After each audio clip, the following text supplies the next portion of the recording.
nous allons donc vous parler de l'entreprise Lu. Tout d'abord, comment cette entreprise a-t-elle été créée? Donc en 1946, Jean-Romain Lefebvre et son épouse Pauline-Isabelle Utile reprennent la biscuiterie nantaise, la Fabrique des biscuits.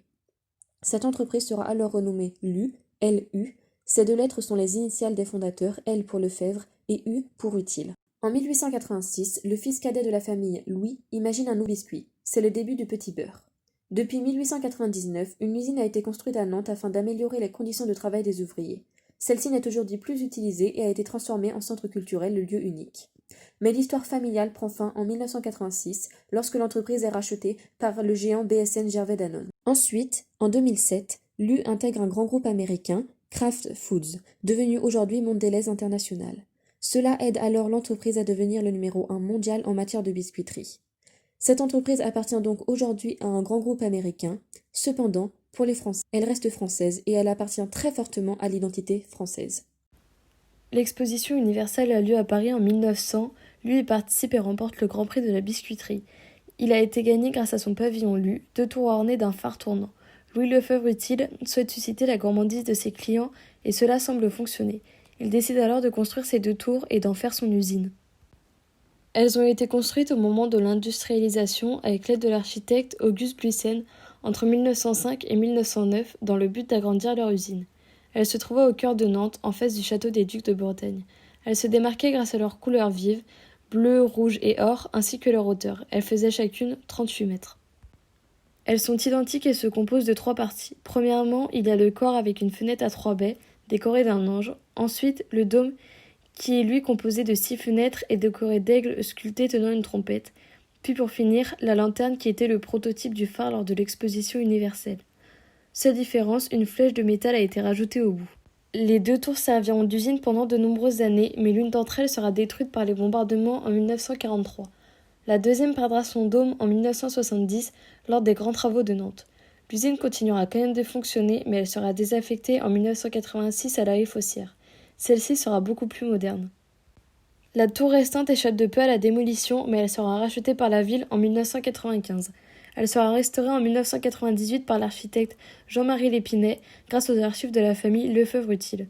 Aujourd'hui, Lu ne désigne plus Lefebvre-Utile, mais le lieu unique. La tour restante est désormais un lieu accessible à tous, mélangeant l'art et le social. On y trouve toute forme d'art, on peut y voir des expositions, des concerts, des documentaires. On peut également pratiquer de la musique ou encore de la danse.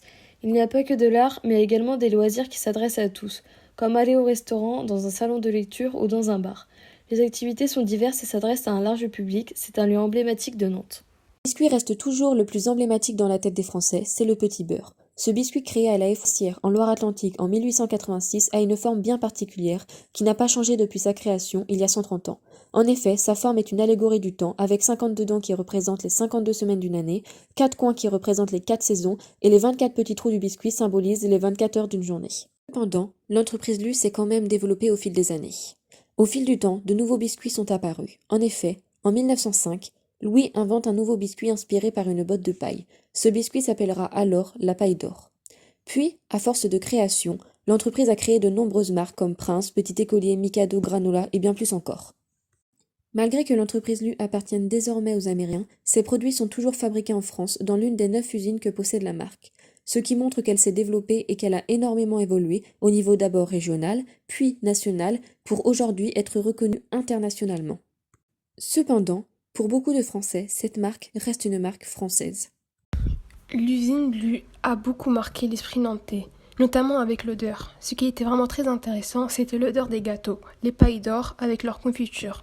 Le vent qui venait de l'ouest arrivait quand on passait vers la gare et on sentait les gâteaux. Cela a vraiment marqué l'esprit des habitants nantais. Quelque chose qui a aussi marqué l'esprit des Nantais, ce sont les personnes qu'on pouvait voir assis contre les murs de l'usine. Ces personnes-là, c'était des personnes sans abri. Qu'en hiver, venaient se coller aux murs de l'usine, car ces murs étaient très chauds, et cela leur permettait de se réchauffer de ce froid. Lui, Lefebvre était vu comme l'homme qui a tout inventé, de l'industrie du biscuit à la publicité.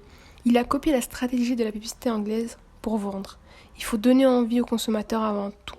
C'est en copiant cette stratégie qu'il a mis en place que Lu va devenir une usine d'excellence. Cette illustration est l'une des premières publicités françaises. Le but de Lu était de rendre le petit beurre populaire. Lui et Ernest étaient très attachés à la publicité. C'est pour cette raison qu'ils ont réalisé un grand nombre d'affiches avec notamment le petit écolier qui a marqué l'esprit français.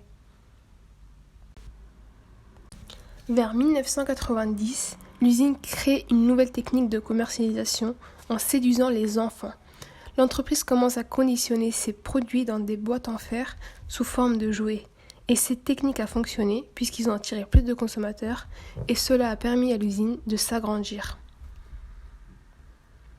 Grâce à cette technique de commercialisation qui a porté ses fruits, ils s'attaquent à la construction d'un atelier, car ils n'étaient que 14 ouvriers dans un petit atelier.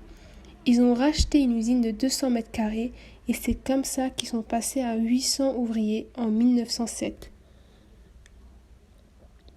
Les publicités à la télé ont aussi marqué les esprits des Français, notamment avec la publicité de 1998, une publicité retraçant l'avant-match France-Brésil lors de la Coupe du Monde. On y retrouve Didier Deschamps se retournant vers ses coéquipiers en leur demandant « Alors le Brésil ?» et les joueurs lui répondent tout en croquant dans le petit beurre « On va les manger ». Aujourd'hui, nous pouvons trouver des enchères des objets lus un peu partout en France, puisqu'il y a beaucoup de collectionneurs qui achètent les objets et les affiches de Lu pour leur valeur artistique ou sentimentale, car Lu est définitivement un patrimoine non seulement nantais, mais universel.